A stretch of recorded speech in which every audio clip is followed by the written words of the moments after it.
All right.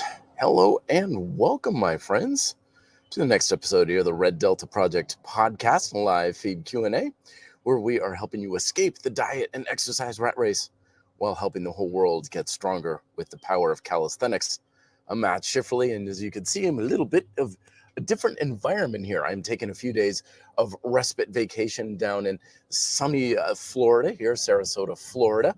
I have been working myself to the bone and been sick as a dog over the past several weeks. So I decided I'm going to just take a quick little vacay down here to Sarasota. I'm spending a lot of time on the beach, a lot of time in the sun, a lot of time eating mom's home cooking, and believe me, that's been doing me wonders. But I'm still fighting a little bit of a cold. I'm going to try my best not to be coughing into your ear for today's episode, but fair warning, there may be a bit of that. And if you're listening to the audio portion of this on the replay on the podcast directory of your choice, I'll do my best to edit those things out, especially if you're wearing headphones or something. I know that can be quite a nuisance for you.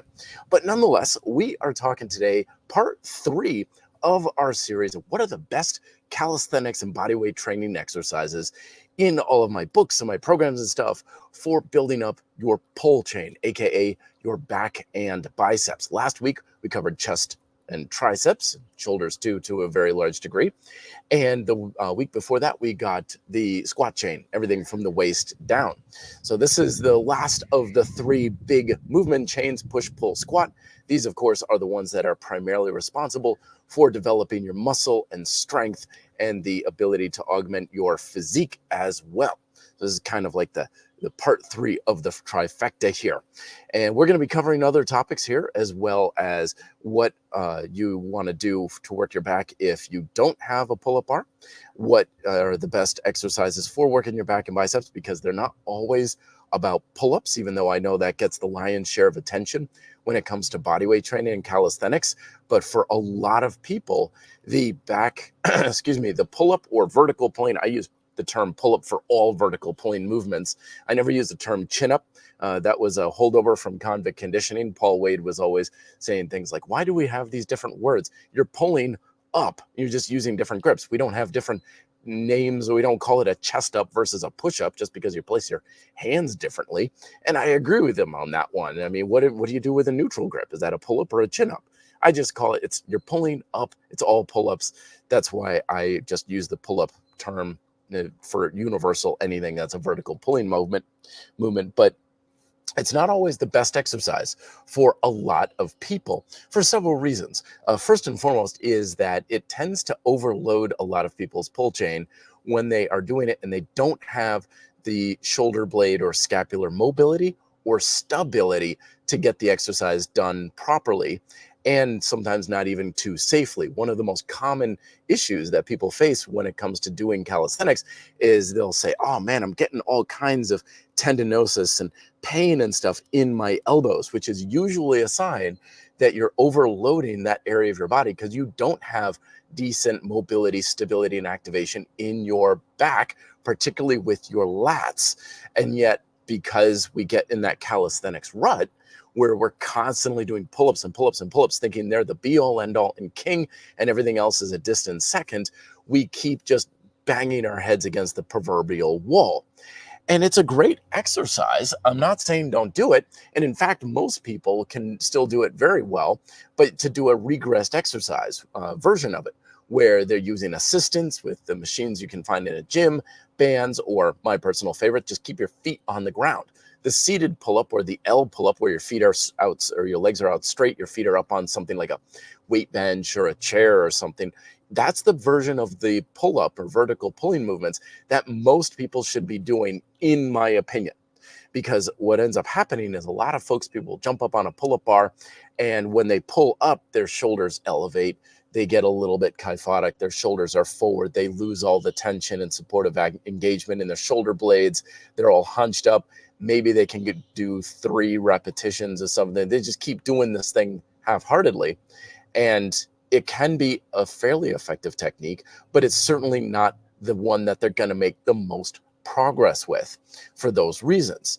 And I'm not saying don't do it. I'm saying do it on your heavy days or something like that. But don't think that the pull-up is the best way to build your back and biceps, because in many cases it's not. One of the things you want to look out for, again, how your muscles feel when you're doing an exercise is crucially important. If you do a different exercise, let's say a seated pull-up, or in this case, one of the things I recommend for a lot of people is bodyweight row variations.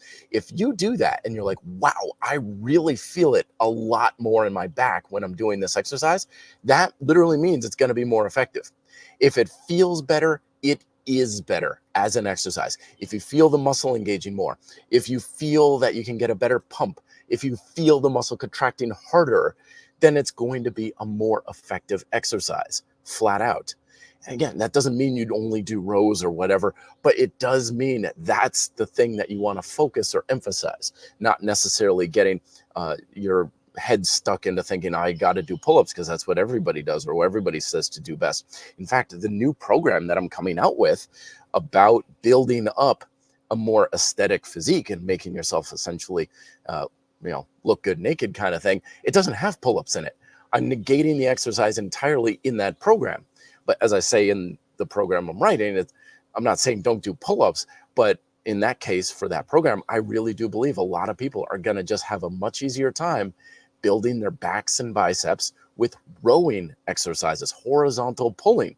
And if you know how to progress it very well, like I cover in my book, Progressive and Weighted Calisthenics, you should have an endless ability to use row techniques, no matter what level of strength you're at, with weighted, with progressive techniques, all these sorts of things. Rows should never be, in your mind, second fiddle to pull-ups. They offer many big advantages. For many people, they're much more suitable. They don't require nearly as much stability and mobility in order to adequately work the muscles. In most cases, if we can work the muscles harder because we don't need as much stability and mobility, that's usually going to be much better for building strength and muscle.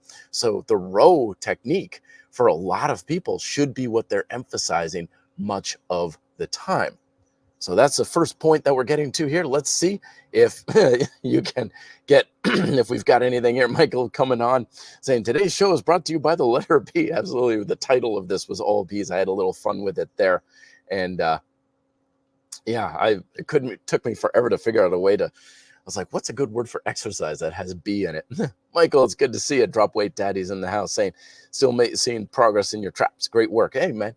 And that's one of the things too. Back and biceps, we were talking traps, upper back. A lot of times people say, what's a good way to work your upper back? What's a good way to work your traps? In the weightlifting world, we've got like shrugs and stuff like that. Used to do that all the time and it worked okay, but man, nothing built up my upper back like the rear flies, suspension rear flies that I just made a video on my move of the week. I just released it on the RDP YouTube channel. Everything you need to know about getting the most out of the rear fly. It's a fantastic exercise. Not nearly enough people give it the credibility, and nobody, or I shouldn't say nobody, but very few people ever train it to the level that it should be trained at in order to get the results that they want. So I've got that tutorial video in the Move of the Week playlist and on the Red Delta Project YouTube channel. Check that out. And handstand work. Lots of people don't understand that handstand work of any variation is actually one of the best ways to build your traps. I saw a tutorial one time of guy was like, oh, I want to build up my traps, but I have trouble holding on to the poundages necessary to really work my traps with farmer's carries or shrugs and stuff like that. And the guy was basically doing, scapular elevations and stuff from an overhead press. I'm like, well, that's handstand push-ups. And when you get the stability dialed in on handstands, oh my gosh, it is a trap killer. So in the interest of back and biceps, I know I'm going to get a question here. Watch, we should turn this into a drinking game. Do a shot. If someone asks this question, what's a good way to build up the upper back? What's a good way to hit the upper traps? Handstand work and suspension rear flies. Fantastic exercises for that sort of thing. Reynold, is good to see him again, my friend. Thanks for coming on. I'm saying, hey Matt, often people have their favorite exercises. Yes, but sometimes they stimulate and grow muscles in an imbalanced way, aka more biceps and triceps and stuff. Do you think we should aim to do things 50-50? Well, not necessarily, because a lot of times people are also just really good at effectively working a muscle with a less volume. So, for example, some people out there may be like, dude, if I do a couple of progressive push-ups, you can hear the ducks behind me here, progressive push-ups or dips and stuff, I could just thrash my back, my triceps and my chest.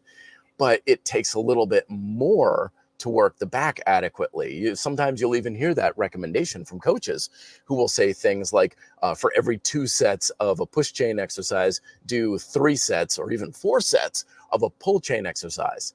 And that's largely, again, due to the fact that a lot of people have trouble utilizing and engaging their back sufficiently, so they need the extra volume. So don't get too caught up in what's the correct amount of volume of one area versus another. I usually tell folks, though, if you're achieving the same relative objective in your training. So I do my push chain until I'm pretty fatigued. I do my pull chain until it's fairly fatigued. Use whatever volume or frequency it is. Could be that you're working your back and biceps twice as much. Could be that it's maybe a third as much. Could be it's the same. But remember, we don't want to base our workouts on how much work we're doing. And we don't want to base it off of how many sets should I do. You want to base it off of what is your objective, and then do however much work you need to do or can do to achieve that objective. And in the case of building muscle and basically fatiguing the muscle to a high degree, or if we're training strength, producing a lot of tension in the muscles.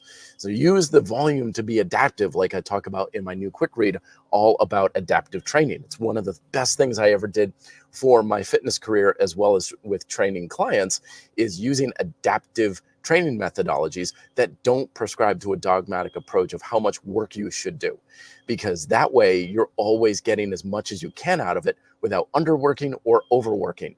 And when you use that model, it's just natural that you're going to just be working some areas of your body more and some of it less. And that, funny enough, is actually going to be more balanced than if you said, okay, everything is, 3 sets of 10 twice a week or what have you, because you're achieving the objective to an even degree, not doing the work.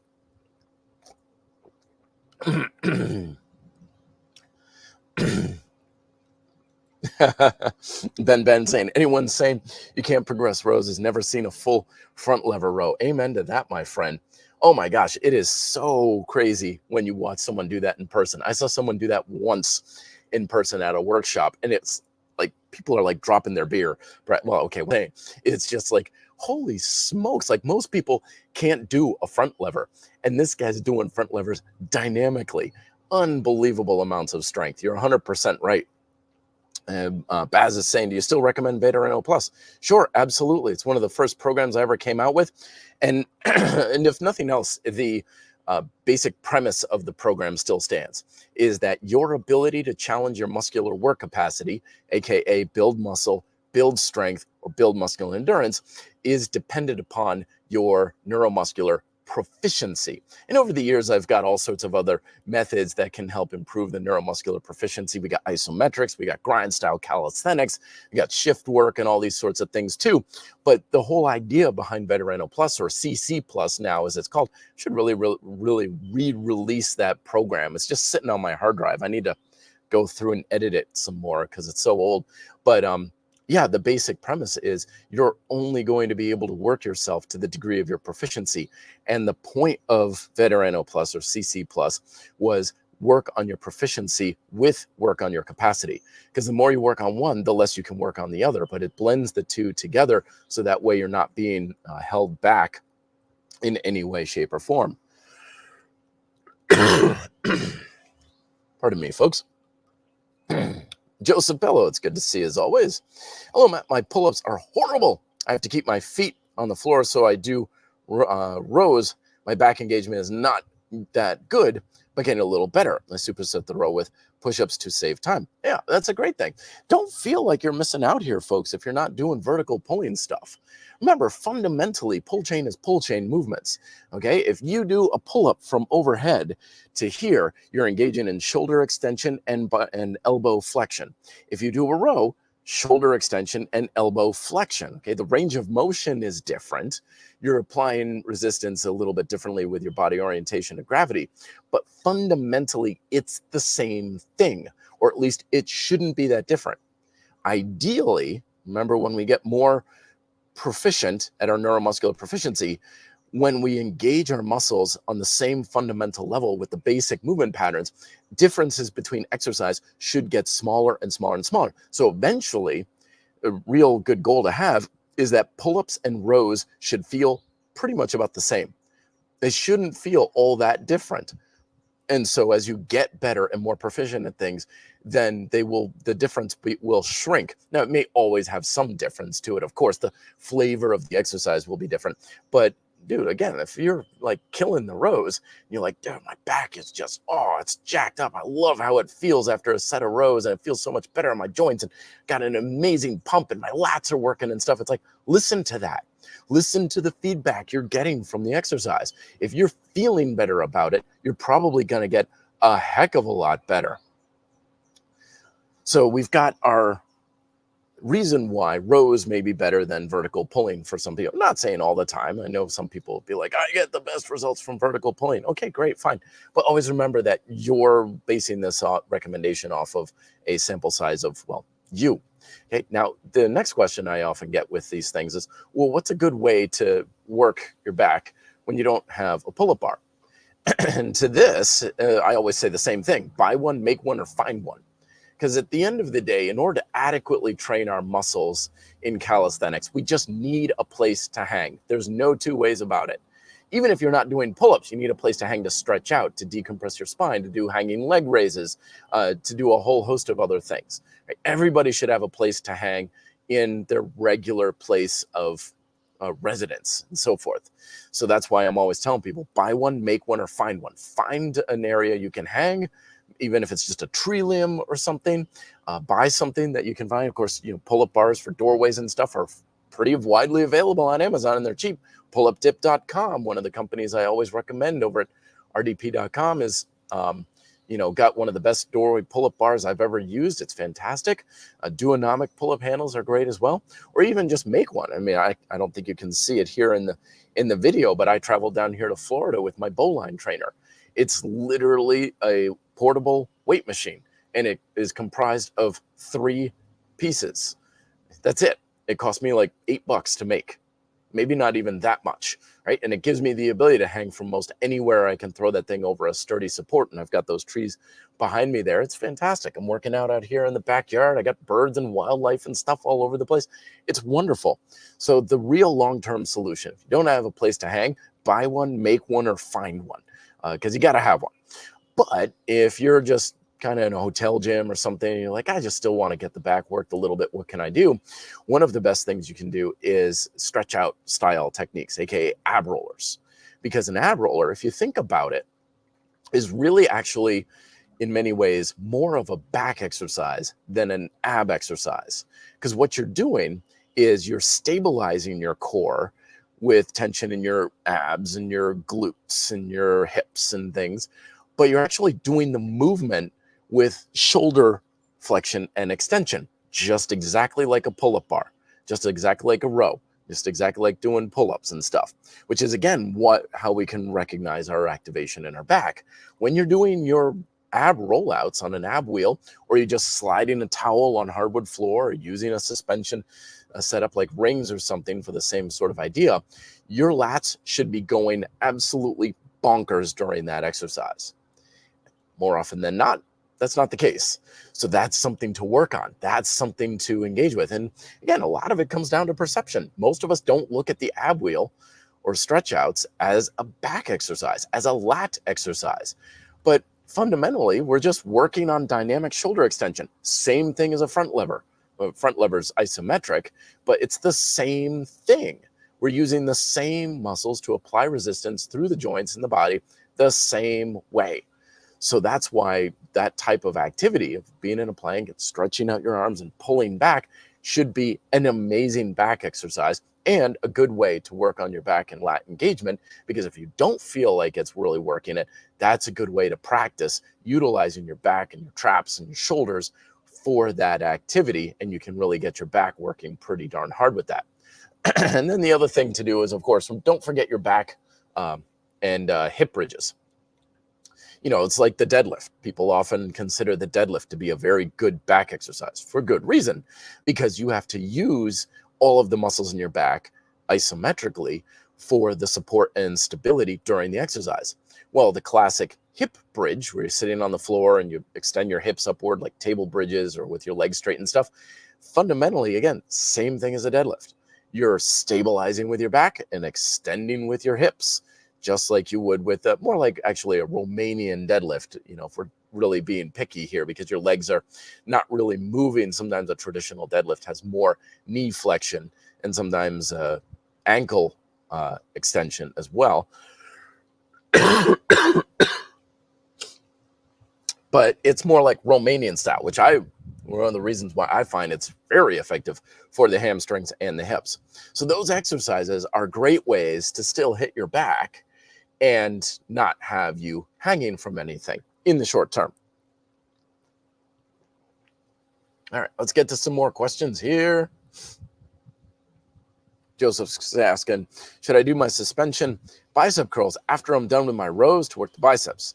Any ideas to make my back on biceps work better and improving engagement? Well, this is always the classic programming thing. It's like there's no right or wrong way to do it. You can do it afterwards as a finisher. You can do it beforehand, kind of as a pre-exhaust idea. I know the pre-exhaust approach used to be a old school bodybuilding technique, and nowadays a lot of coaches will be like, it's all bro science and there's nothing really to it and stuff like that. But I'm just simply a big believer of like, dude, if it helps you achieve the objective better than what you would do before, then it's gonna be more effective. And a lot of times if someone comes to me and they're like, I can't hit my biceps, I can't hit my shoulders, whatever, we do a pre-exhaust and we just fatigue the muscles to a higher state than after with compound movements afterwards, then we're achieving our objective more. Anything that helps you achieve the objective more is just simply going to be more effective, because that's why your workouts are effective, is how well you achieve a fundamental stimulus. So you could do it either way for sure.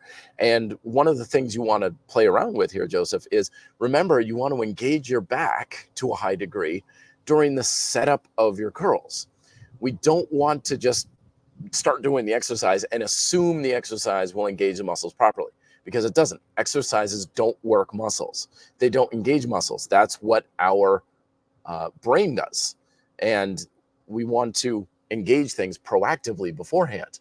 But one of the things that people have trouble with when it comes to back engagement is forgetting that most of your back muscles, lats included, are adductor muscles. They're supposed to squeeze your back together. Like you want to basically feel like you're wrapping a towel, like next time you're coming out of the shower or something, wrap a towel around yourself, around your torso, and then try to squeeze the towel behind you with your back muscles. I always like to think, hug your spine. And that's what your back muscles really do. We often think of the lats as like being a spreading thing, and then we're trying to work our shoulders, like, okay, pull the shoulders back and stuff. Those are usually very, very small, relatively trivial engagement of our back muscles. Instead, what you want to do is use your entire back musculature and squeeze it in, just like your chest, right? We often think of chest muscles as like squeezing in, chest flies, cable crossovers, that sort of thing. Back does the same thing. Squeeze it. It's just going the other direction. Sometimes when people are doing rows or something, I'm like, try to get your elbows to touch each other behind you. I mean, you can't, but that's the idea, and the rear flies, again, really good at making that happen. So when you're doing even your curls, you want to have that adductive tension in your bicep and your back while you're doing your curls. You want to still feel like you're putting pressure towards your spine throughout your entire back. And that's going to improve the stability of that exercise a lot and drive a heck of a lot more tension directly into your biceps. Makes it feel amazing. Keep on it. Keep practicing. People coming out with pull-up bar recommendations. Love it. Thank you, Michael. Appreciate it. I mean, you can't go wrong with this stuff. My general recommendation, though, because I'm kind of like a pull-up bar snob and suspension equipment snob, big time. Most suspension equipment out there I do not like, which is why I'm always recommending NOSC, because I like their designs a lot. But the fact is, if you can get a straight pull-up bar, that's going to be the best for you, in my humble opinion. Don't give me all the neutral grip handles and the different angles and all these sorts of fancy things and stuff. Straight bar, because then You can have things like angle 90 handles. Pullupdip.com now has these really universal, versatile handles that you can use for a million different things. You can just take some PVC and sling it over with a rope, and that'll give you handles. Basically, you can have all of the different angles and attachments and heights and all the different grips that you want with a couple of very simple accessories, many of which you can DIY. So when you have a straight bar, you have unlimited options. But once you've got bars that have all the handles and stuff in fixed positions, it's like, okay, I've got this handle now. That's great if I want a handle there, but what if I don't want a handle there? What if it's getting in the way of a progressive technique? What if that's not the width that I want my hands to be? What if that's not the angle that I want them to be? And so on. A straight bar is always going to give you the best bang for your buck.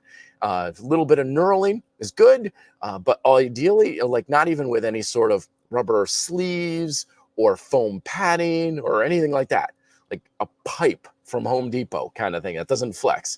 That's your best type of pull-up bar none, if you pardon the pun. So get it straight, keep it simple, and then just add whatever accessories and accoutrements that you want, because then you have it, and then you can take it off when you don't want it.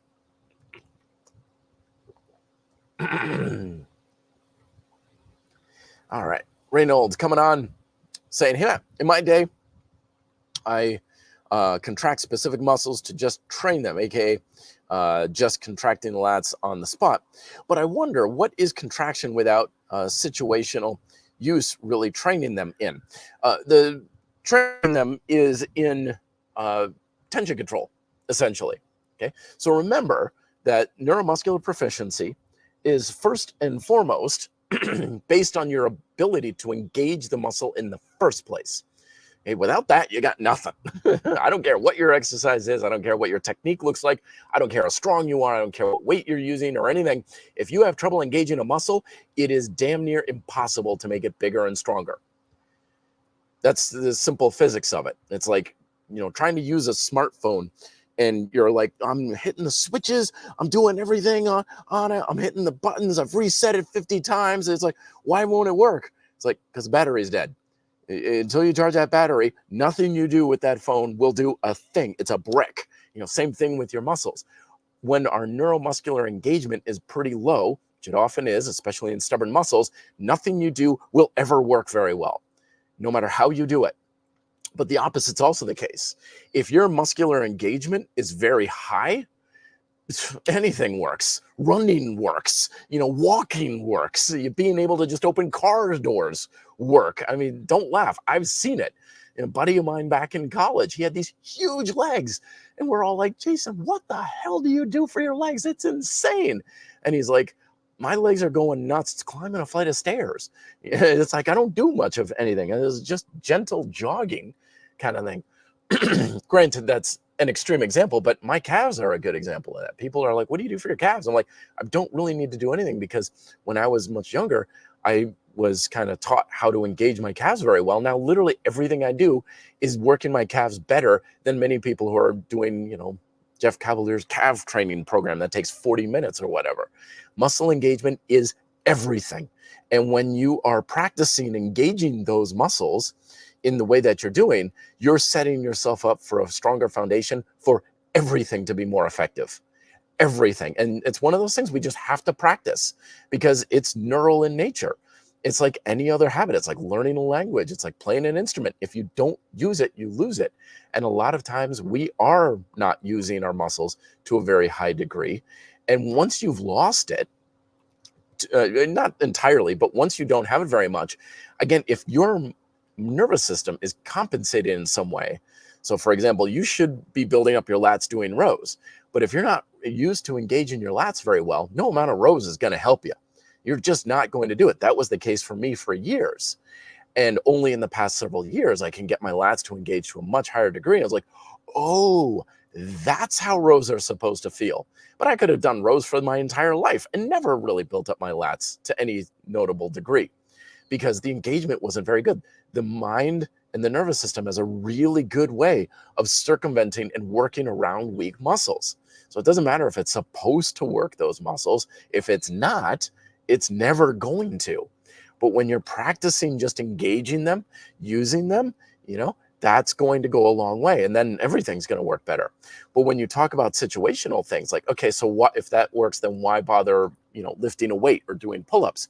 Is because what you're doing with practicing the flexion and contracting the muscle is you're working on getting tension in the muscle, but the amount of tension and the duration of the tension, that is going to be specific to the activity you're doing. So if you're doing pull-ups with a 30-pound weight vest on, that's not going to make your lats turn on. However, it does necessitate the amount of tension in your lats once you can get them engaged. So it's still very important. If you go from doing 5 repetitions to 8 repetitions, you are now necessitating that tension to be there for the duration it takes you to do 3 more. So the weight and the reps is still very important, but only built on the foundation of that tension control in the first place, which is why we use isometrics with grind style calisthenics when we're warming up. You have to be able to get good at using those muscles, and you can always get better at it. You can always get better. I've been improving my neural engagement, my tension control in my hips for the past 5 years. And even to this day, I'm still having breakthroughs. I'm like, oh, that's what my hips are supposed to feel like. Oh, that's different than what I've been doing. So it can always get better. It's a skill like anything else, like playing the piano. No one ever played Mary Had a Little Lamb and they think, okay, I'm a master at the piano now. I don't need to practice anymore. No, we can always do it better, because the better you get at that tension control, the stronger you can become, the bigger you can become, the safer your training will be. And oh my gosh, it is so much more satisfying too. Your workouts go from feeling like they're a struggle, like, oh, I don't like this, to, oh my gosh, this is absolute heaven on my muscles, and it feels great. So yeah, practicing contracting the muscles a little bit. It's a good thing. Very therapeutic for you. JG Fitness, good to see you. Hey, Matt, what order do you recommend reading your books in for a beginner? Of the content, have a good Saturday. Thank you. Any order that you like, in all honesty. They're all geared towards every fitness level. I don't make anything for an advanced person or a beginner person. That's because we're all different. You could be a beginner when it comes to training your back and biceps, but super advanced at handstands. There's no such thing as a standard beginner or advanced athlete. I've worked with very high-level athletes who couldn't do a bodyweight squat. I've worked with beginners who, if I'm like, yeah, someday we may be able to get you to, do a 1-arm pull-up, and they'd be like this? Yeah, like that. God, I hate guys like you. So there's no such thing as a beginner or advanced when it comes to training.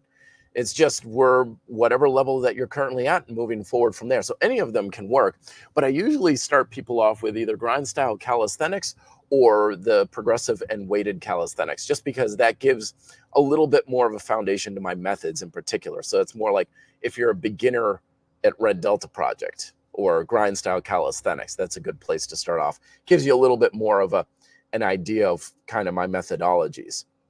But yeah, you could start anywhere. I mean, hell, you could not even be a martial artist and start with bodyweight training for martial arts, because that'll take you from beginner all the way to advanced. And yes, that's another book that does not have any pull-ups in it. It's all rows, because the reasoning with that was in the martial arts, you're typically not pulling someone from overhead. You've got someone in front of you or on top of you, and you're pulling them towards you more in a rowing motion. That's why I did that. But that's another book, another program that doesn't have pull-ups. It's all rows. Again, nothing against pull-ups, but the row has more practical applications in many ways. Dave Rotman saying, hey, Matt, what do you think of hill sprints for leg training? Are they a viable substitute for squats, lunges, deadlifts, or an alternative training for style of training, power, etc.? I find them more fun. Yeah, remember, though, folks, it's all about the fundamental objective, which I talk about in Be Fit and Live Free and my micro workouts book and stuff like that, that the objective that it helps you achieve is the effectiveness of the exercise. So first and foremost, no exercise will ever be a good substitute for any other type of exercise. That's because adaptation to training is always specific. And whenever you're doing an exercise, every exercise in the world does the same thing, which is, hey, body, I need you to be able to do this thing I'm asking you to do.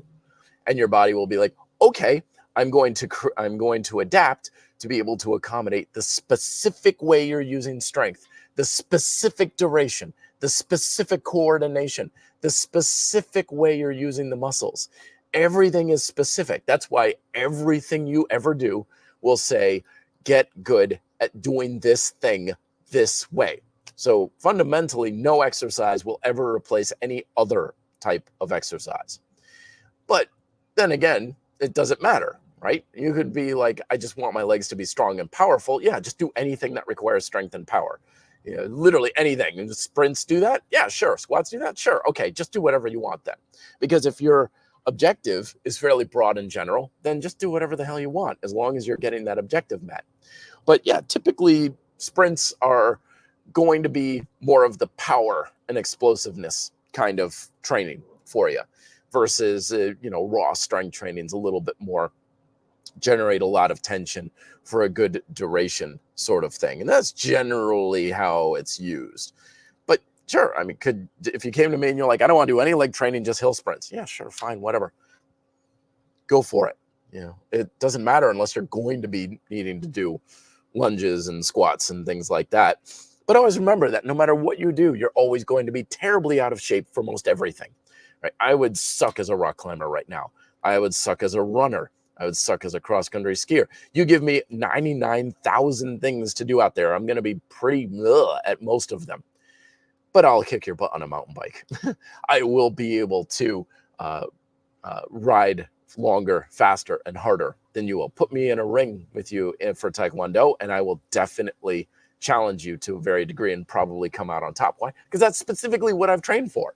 You know, it always makes me laugh sometimes. You'll see these videos on the internet where they'll be like, okay, who's stronger, dude A or dude B? It's like, well, whatever test is more specific to what they've been training for, that's the guy who's going to win. You know, power lifter versus gymnastics. What are you going to test them in? Powerlifting. Well, the powerlifter's going to win, obviously, because they've trained for the test. So they're going to win.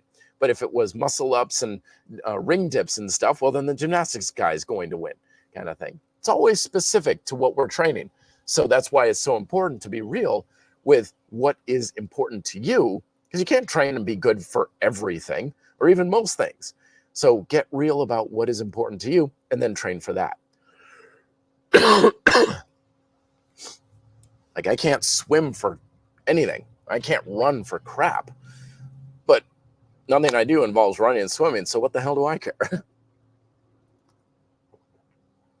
Reynolds coming on saying, hey, Matt, how would you train rows if you don't have a rowing machine? Isometrically with sturdy rope or elastic bands or suspension straps? I'm thinking more along the lines of suspension ropes or rings or whatnot. You know, just hang it from a door or overhead thing, get rowing on that. And that's the way I would go about it. Some guy, kid from Britain, it's good to see you, saying, if I had to pick a number, what percentage body weight and rep range should I be able to achieve the ability to do pull-ups? No idea. Don't worry about it. Don't worry about it. Do progressive things. Okay, so do your rows, get lower and stuff. Usually I'll just have people start on rows once they're pretty low and they're getting to a row where their legs are straight. I'll get them on the seated rows where their feet are on the ground and stuff. Once you're doing rows with your feet straight out in front of you, maybe on a bench or something like that, once you can get a good number of those, and I don't know, 5, 10, 15, whatever, just pick a number, then you could probably start working on pull-ups to some degree. Don't get too caught up in quantification metrics out there. So many programs are like, don't you dare do a pull-up until you can do 15 of this exercise here. And people are like, I'm stuck at 14. Why can't I ever do pull-ups? I'm like, just go, just do it. I mean, if you came to me and you're like, I could do 15 table rows, can I do a pull-up? I don't know. Jump up there, see, find out. Unless there's some sort of a major health consequence that's going to come from it, which usually there isn't, especially with calisthenics. Like, just go and find out. You're like, yeah, I got a pull-up. Great, awesome. You can do pull-ups now.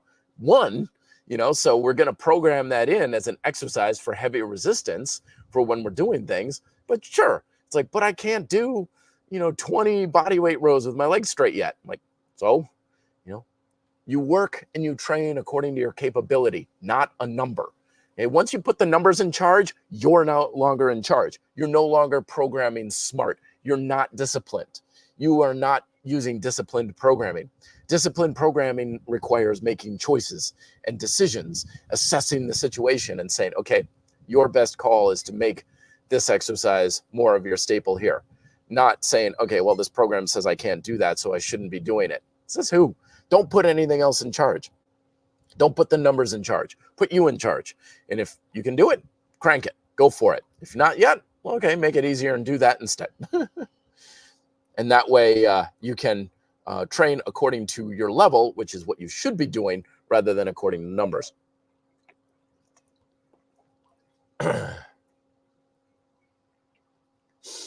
All right, let's see any questions I'm missing here. I feel like I'm missing something about the points that I was going to cover today. So recap real quick: progressive rows, probably more suitable for most people. Pull-ups are still great. Make sure you understand progressive calisthenics theory, though. Don't get caught in a calisthenics rut where you're always doing the same bilateral exercise the same way. There's lots of ways that you can progress rows and pull-ups. Just the other day when I was out here working on my rows, I was like, I want these to be a little harder, and I crossed my ankles.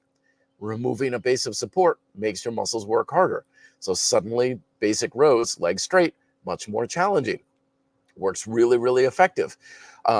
Smaller muscle groups, let's talk about that. Biceps, yeah, basic bicep curls.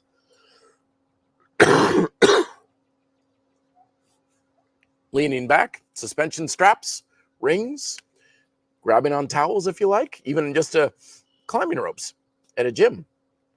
They work really well. Keep your back nice and tight, because remember, we don't want to isolate, we want to integrate.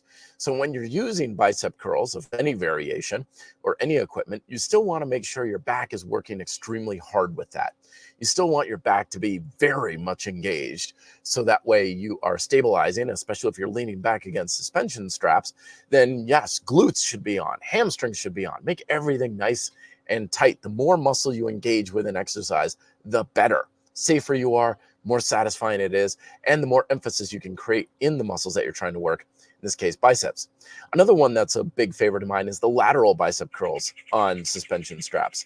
So you're standing sideways from an anchor point. It's kind of like the old classic bodybuilder cable crossover curls. Same thing, you're just leaning to the side and pulling yourself up sideways. Very, very good way to bring a lot of tension into your biceps, while again, stabilizing with your back. Rear flies, we already covered. And again, I've got the new tutorial over at Red Delta Project's YouTube channel. Things that you can do to make that exercise a lot easier, safer, more effective, and a lot more comfortable on the joints. Grip training is another aspect of pull chain that people often ask about. Like, what do I do for that?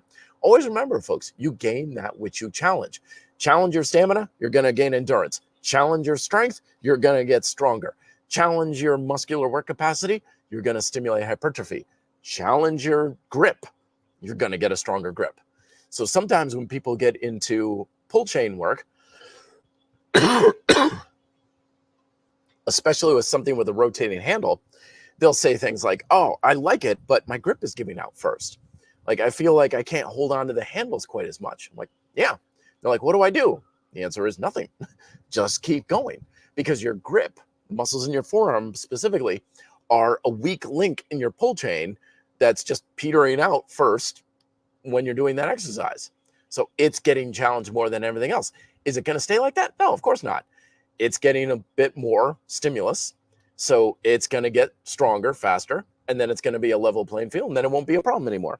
So if you challenge your grip, you're going to get a stronger grip. And then, of course, you can use other implements that can further do it, hanging from towels, grip grenades like you find over at Rogue or something, or just a basic metal ball that you hold on to. There's all sorts of fun grip tools and stuff like that, but they basically all do the same thing. They just make it hard to hold on to something. So if it challenges your grip, you're going to get stronger grip. And that's going to be the way to go with that sort of thing.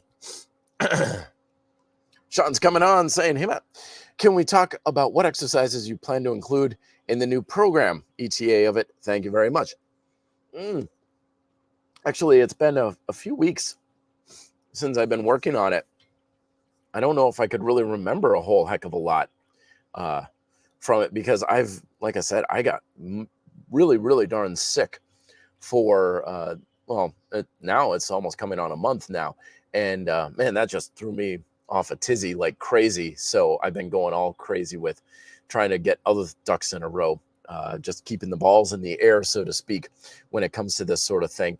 So I can't really tell you a whole lot about it. It's going to be a bit, though. This program started off as it's going to be a quick little read, quick little, I'll just throw this thing together. It's going to be a quick little something or other. And then I'm like, well, I should add this part and I should include this. And actually, I should add this. And even today, I was talking with a friend and I was like, oh, actually, I need to add a chapter on this sort of thing. And it's just growing and growing and growing. So it's probably going to be a whole nother full book in the RDP library. It's not going to be one of the shorter, quick read PDFs. It's going to probably be a full book. But the name of the program is called Beautiful Strength. It's basically all about having calisthenics work for you to create a body that looks, feels, and performs at your best. And so you can look good naked, but it's also about integrating it into your most, quote, beautiful life, as it were, because that's the etymology of calisthenics. Calisthenics means beautiful strength. The two Greek words, kalos and sthenics. So beautiful strength. Calisthenics literally means beautiful strength. So it's the Beautiful Strength program. But I don't know when an ETA is for that. I hope to get it out sooner rather than later because I'm really excited about it. But it's going to be a whole different approach and take to using exercise in a beautiful way, not just how do I get bigger biceps and so forth. It's like, how do we use exercise in a more beautiful format? Because one of the things that I've experienced many times in my own life and with friends and stuff is that it's almost like a catch-22, where some people will utilize diet and exercise to be as attractive as possible. And in return, in the pursuit of trying to look as good as possible and be as attractive as they can be, they actually adopt habits and lifestyle habits that actually make them unattractive. And it's kind of this weird catch-22 in fitness. It's almost like the more we try to look our best, I hesitate to use the word ugly, but it does compromise our attractiveness to a degree. And it's all about helping you negate that sort of thing as well. All right, caffeine's doing its job for me. Bing, bing, bing. Okay, everybody take a shot. Here's a question I said we were going to get asked earlier. It's like, what upper back work, what exercises do you recommend? Listen to this again here, my friend. I covered that extensively in the beginning of the episode. Sorry you missed it, but rear flies, got a tutorial on that, and handstand work are all very good. But in general, remember that pull chain work should work every muscle in your back all the time. So it doesn't matter what you're doing. Pull-ups, rows, single arm rows, rear flies, hell, bicep curls should be working your your upper back. So remember though, folks, exercises don't work muscles. Your nervous system does. So if it's not working when you're doing rows and like, I'm not feeling my upper back, well, that's on you. Tell your upper back to work. Make it work. Tell it to be working. And that's going to be the way to go about that. A lot of good conversations back and forth. I love how the RDP community is growing. You guys are all making each other stronger. I like this point here, but it's wrong. This is something that comes up a lot in fitness, and it's totally wrong. Notice how sprinters' bodies look compared to a marathon long-distance runner from Nigeria. Yeah, it has nothing to do with sprinting or long-distance running. That's like comparing a linebacker to a ballerina. This is one of the things about fitness that gets little distorted and stuff, is especially at high levels of sport. We look at the physiques and the bodies that someone will have at a high level of their sport, because usually, let's face it, we're not watching amateurs. When we see these folks on TV or something, we're watching the best of the best at their field. And so we look at their bodies and we think, oh, that's the kind of body that is produced from that kind of training. And that's dead wrong. It's instead backwards. They're doing that kind of training because they have that kind of body. Okay, so it's like, oh, dude, this sprinter, he's big, he's jacked, he's ripped. He didn't get that way from sprinting. I guarantee you, you took a skinny, scrawny, 130-pound marathoner and made him do sprint work, he's still going to be a skinny, scrawny, 130-pounder who's now a sprinter. And he's not going to be very good at it. Why? Because he's a 130-pound, skinny, scrawny guy, right? They don't look like that because of the sport that they're doing. Remember, you can't change your body. Okay. No amount of exercise or diet is ever going to change your body. It modifies it. It modifies your body. Okay. And sometimes you can have a big amount of modification. I mean, sometimes those before and after photos you see online, it's like, wow, that's a big change. Yeah, it's a big modification, which means there's a lot of work over a long period of time that went into that. But for the most part, we're always going to have the same type of body that we're always going to have throughout our entire life.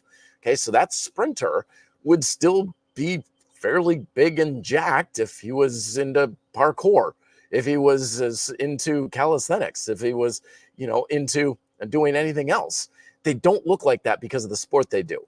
They're in the sport they do because their body has a natural aptitude for it. And then they just kind of molded it and geared towards it like that.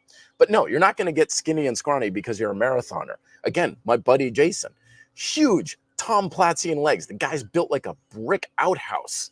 He got big time into marathoning, like ultra marathoning to a point.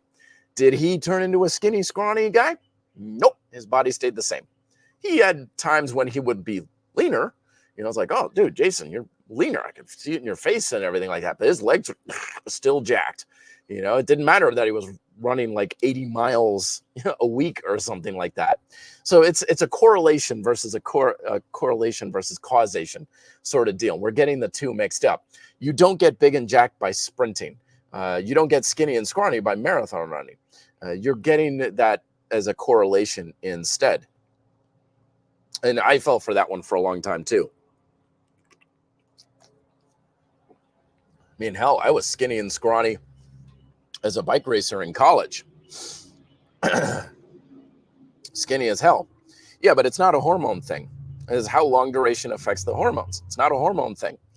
It's purely based on also where you're spending your energy. I mean, I knew a guy who was a different guy who was a bodybuilder. He ran marathons. He was still a bodybuilder. It didn't matter. It didn't matter. It's more about the training and the body type and the body style. But unfortunately, he was like, I'm going to get into bike racing as well. He couldn't do it. His body would not adapt to that level. He couldn't get skinny and scrawny. He was a big mesomorphic dude. I'm like, you're never going to be a, light, lithe, skinny dude who can succeed at cross-country mountain bike racing. It's like, no, but if I do the long duration stuff and I drop some weight, I'm like, it's never going to happen, dude. You're going to get smaller, maybe. You're going to get leaner, but you're a big, jack, muscly dude who belongs, bouncing people out of bars at night. You can't turn into like that type of guy. You don't turn into that from that sort of thing. So it's, we've got all these correlations and all these influences. Again, you're mentioning cortisol and everything like that. No, it's all influential stuff. It's stuff that does play a part, but it's not going to be a cause and effect. It's not going to have that much of an impact. What body you have is going to be the body you're always going to have, and you're going to modify it and change it. But unless you're radically going in different directions, it's not going to happen. It's not, you can't change your body due to training. You can only modify it, which is worthwhile. I'm not saying it's not going to do anything. Building muscle is great. Yeah. Getting leaner is great. Maybe getting a little smaller and stuff. But you take someone who's an NFL linebacker, he's 250, big guy, kind of thing. Have him do marathons a year later, he's going to still look like an NFL linebacker. It's not going to be all that different. That's one of the biggest myths in fitness, is that we can change our body, and we can't. It's impossible to change our body. We can modify it. And that goes for lots of things. I make analogies in a lot of my books and stuff. I could take my Honda Civic and make it a lot faster, but it's not going to be a Ferrari kind of thing. So phenyloid, battery's dying here, folks. Real quick, what's the fastest, healthiest way to bulk up for skinny guys? Rule number one, stop dieting. Don't diet. Give up all the organic, vegan, blah, blah, blah, blah, blah. Stop dieting. Eat real food. Eat a lot of it and stuff. But again, your body type, right? A lot of times when guys are like, I'm skinny, I'm a hard gainer. I'm like, yeah, and you're always going to be. You're going to be skinny for pretty much your life. You're not going to get big and huge and jacked. Your body you can't turn a greyhound into a bulldog. Can you get bigger? Absolutely. Can you get noticeably bigger and build a good amount of muscle? 100%, sure. Can you be like a bodybuilder? No, absolutely not. You cannot change your body. It is not possible because a lot has to do with your body type. So use the same rules that apply to everybody. We get this whole like, I'm this type of body, I'm that type of body. I don't give a damn. The rules are fundamentally the same for everybody. Eat lots of food, eat plenty of good food, eat to satisfy, and build muscle like a mother. Train your muscles, work them hard, challenge a muscular work capacity.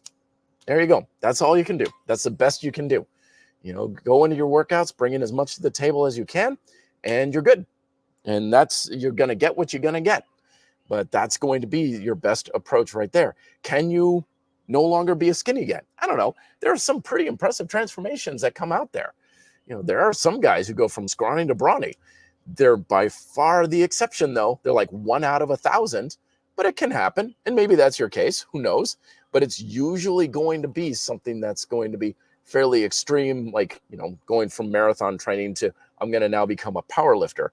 But again, 1,000 out of 1,000 guys, 999 guys are still going to be looking like a marathoner, no matter how much powerlifting they do. They're just going to be bigger marathoners kind of thing.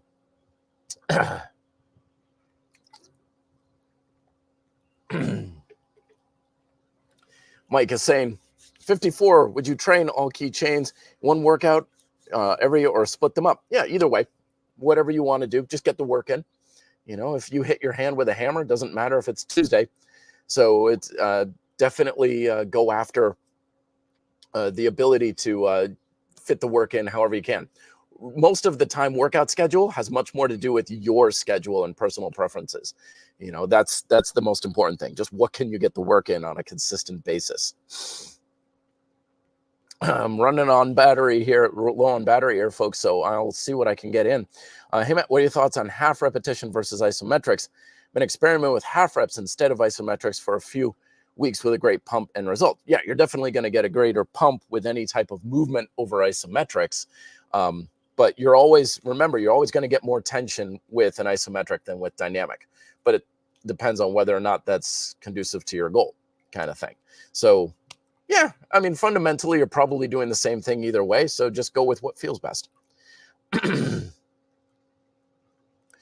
Felinoid saying, does squats play a big part of building muscle fast? Absolutely. And just muscle in general. Remember, in our quest to build muscle, we want to work everything. Okay, so make sure you're definitely hitting your 3 chains, 3 movement chains, push, pull, squat. Definitely don't want to be able to change, to neglect anything. Coming back on, I'm sorry, I can't pronounce your username here, but hacking the DNA with good training builds your aesthetics and compositions is amazing. You can do amazing things, but you can't change your genetics. You can change your epigenetics, your way your genes are expressed. But again, you can't change your body. It's physiologically impossible. You can have big changes, though. You can have I'm 40 pounds heavier with pure muscle than when I was in college. That's a big freaking change.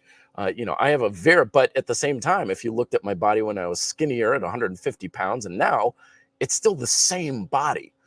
I didn't go from a different type of body. I didn't look all that different. I'm just bigger right now, but I still have a blocky torso. I still have relatively skinny arms to that torso. I still have impressive calves, and it's always going to be that way.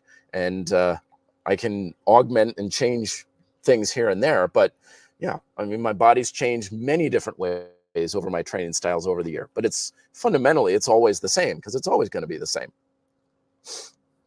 Emil, unless I get some vitamin S. Hello, when it comes to rear delts, I've always been working on the pull days instead of push days, feeling better. Yeah, it's pull chain movement on pull days instead of push days. Yeah, that makes sense. Pull chain, pulling, absolutely. It's a good way. Does it really matter? Probably not, but just to keep it nice and uniform. But all right, folks, I am literally down to like 1% here on my battery. So I will start to wrap things up. But again, check out that new video that I just posted on the rear flies.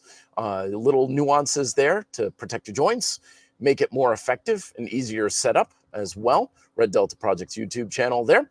And I will bid you folks adieu. I do sincerely appreciate you coming on, joining me here in the beautiful Florida sunshine here. And next time I'll be in Denver. So I will talk to you folks then. Until then, I'll bid you adieu and be fit and live free.